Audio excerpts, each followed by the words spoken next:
وبركاته. نحمد ونصلي على سيدنا ورسولنا الكريم أما بعد.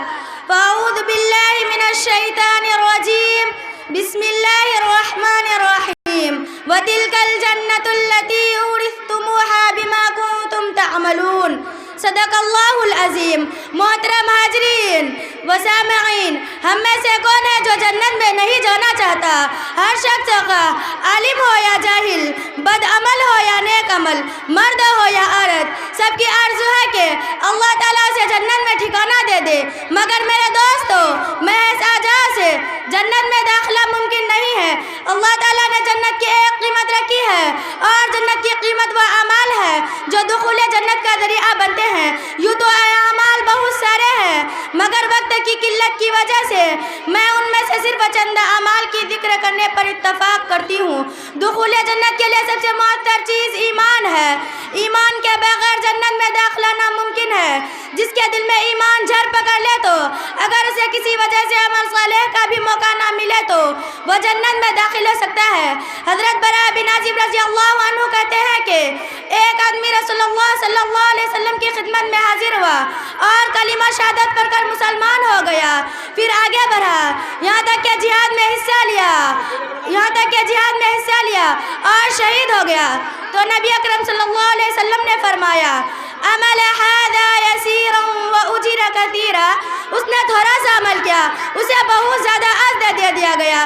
قرآن کریم میں ایمان کے ساتھ عمل صالح کا بھی ذکر کثرت سے آیا ہے. دل میں ایمان کی جڑیں جتنی گہری ہوگی، اعمال کی شاخیں اتنی سرسبز ہوں گے. حقیقت میں ایمان اصل اور عمل صالح اس پر فرع ہے. ایمان بنیاد ہے، عمل صالح اس پر تعمیر ہونے والی خوبصورت عمارت ہے.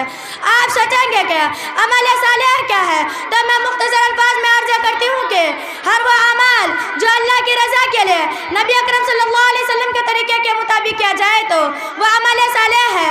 اس اصول کے مطابق عبادت تو عبادت، زراعت اور تجارت بھی عمل صالح ہے.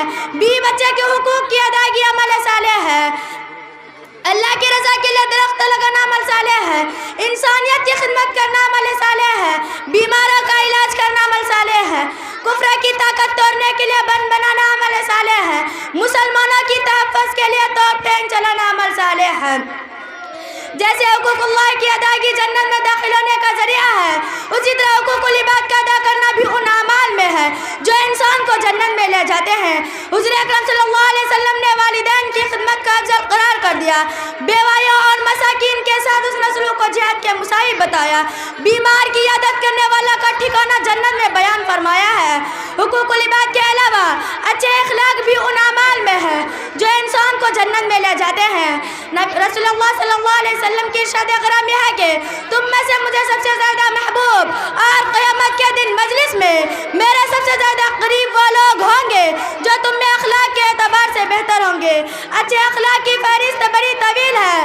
صبر، شکر، امانت، دیانت، صدقہ، محبت، اعطار، احسان، عیافہ، نرم خواہ، شجاعت، استقامت اور تواضع، یہ سب اچھے اخلاق ہیں. بہت سے لوگ جو عبادت میں پیچھے رہ جائیں گے، ان کے اعلیٰ اخلاق انہیں بلند مرتبے پر فائز کر دیں گے. جنت میں لے جانے والی اعمال میں سے ایک اہم افضل ترین عمل جہاد ہے. سورہ توبہ میں اللہ تعالیٰ نے واضح طور پر اعلان فرمایا ہے کہ ایمان والا سے جنت کے بدلے میں ان کے مال اور جانوں کا خرید لیا ہے. وہ لوگ یہ ہیں جو اللہ کے راستے میں لڑتے ہیں، مارتے ہیں اور مارے جاتے ہیں. اللہ تعالیٰ فرماتا ہے کہ یہ میرا وعدہ ہے جس کا پورا کرنا میرے اوپر لازم کر لیا ہے. تورات، انجیل اور قرآن میں بھی لکھا ہوا ہے. آپ صلی اللہ علیہ وسلم کی ساری زندگی جہاد میں گزری. آپ اپنے مرز وفا میں جہاد کے لیے روانہ فرمایا. آپ صلی اللہ علیہ وسلم کی ارشاد گرامی ہے کہ جنت کے دروازے تلواروں کے سائے کے نیچے ہیں. صحابہ کو آپ صلی اللہ علیہ وسلم کی فرمان پر اتنا یقین تھا کہ انہوں نے زندگی بھر تلوار کو ہاتھ سے نہیں رکھا، خود جہاد میں لگے رہے اور اپنی اولاد کو بھی جہاد میں لگا دیا. میرے ساتھیوں، میں نے انتہائی اختیار کے ساتھ وہ اعمال بیان فرمائی ہے جو انسان کو جنت میں لے جاتے ہیں. اللہ تعالیٰ ہم سب کو جنت کی طرف لے جانے والی یہ ساری راستہ اختصار کرنے کی توفیق نصیب فرمائے. آمین. وآخر دعوانا الحمد للہ رب العالمین.